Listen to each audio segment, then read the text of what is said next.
video calls during the COVID pandemic, and that includes politicians as councils moved meetings online.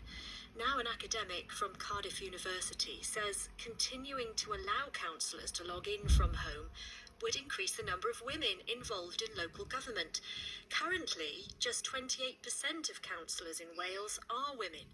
Well, Councillor Stephanie Lynch represents Aberavon and Baglan Moors for Labour on Neath Port Talbot Council. Hello, Stephanie. Hiya, you okay? Yes, I'm really well, thanks. It's good to talk to you about this. Obviously, you're involved with local politics, but why do you think so few women are?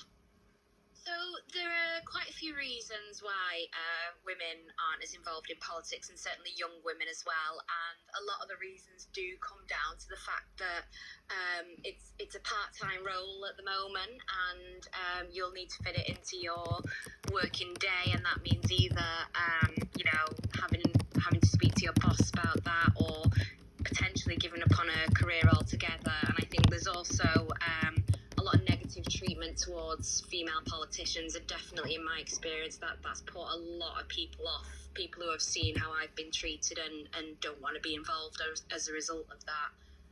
But this research that's just come out is talking particularly about perhaps moves that could boost the number of women by looking at things that have changed, really, I suppose, over the past 2 years, and particularly focusing in on things like virtual meetings, suggesting that perhaps they've improved the experience for people and could improve possibly participation. I mean, have you felt or seen a difference? Is that good news?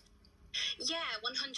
So I was actually elected kind of during the coronavirus, so I've had all of my meetings online, and I definitely haven't felt any kind of negative side effect from that. It's all been positive. So things like I can quickly log into a meeting while I'm at work and continue to develop my career at work, and people who have childcare responsibilities can be at home whilst looking after their children. It's a really positive move, and I really hope that this hybrid model of working does continue outside of the coronavirus. Yeah, so you wouldn't really like to see a return to as it was full-time before. You'd like to see perhaps a mixture, would you, of hybrid working continuing? Yeah, definitely. The best case scenario for me would be hybrid working, because I do realise that not everyone is as comfortable online, and some people might be looking forward to getting back into the council chamber and things like that. But it is definitely the best way forward for me. Hybrid working will allow people who want to be in the chamber to be in the chamber, and it'll allow people who have other responsibilities to be able to attend to those responsibilities while also representing the constituents. So how do you manage at the moment, Stephanie? How do you juggle things, being a councillor, working full time, and there's a lot going on, at the stage that you're at in life, really? Yeah, it's incredibly difficult, and this is why I have been speaking about trying to push for hybrid working, and also trying to push for the councillor role to be full-time. You've got to be incredibly organised. That's not to say that people who are kind of still building their careers up and still work full-time can't do it, but it does mean that having the hybrid model of working makes things so much easier, and you don't have to choose. Someone who is hybrid working will not have to choose whether they want to stay at home and look after their children or be a councillor, or in my case, I don't have to choose, do I give up my career to be a councillor? We shouldn't have to be making those kind of choices, and as women, those choices are often left at us to try and decide. But there's been some interesting findings in this research. I mean, would you encourage women to go into it, though? People perhaps who might be listening tonight and have a passion for it, or think I want to change things. I mean, should they go for it, Stephanie? Oh my God, 100%.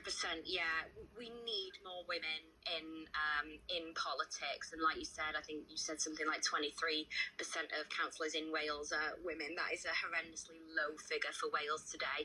We need women to get involved, and it's not just about party politics. It's not about the things you see on TV and everyone, waving their hands and going yeah. It's not that. It's about women who care about their communities, who want to make a difference in their communities. And my opinion, and a lot of people's opinions, is a great way of doing that is to stand up for election and be a councillor. So yeah, we definitely need more women here. Another stat is, of course, that only 6 of the 22 councils are led by women. Yeah, that's just horrendous. And this is another, it comes over to the wider conversation about how women are treated in politics and how we all need to encourage other women to get involved, whether it's for our own parties or not. We all need to build each other up, and we need to look at the way we treat our women who are in politics and change the way that's done.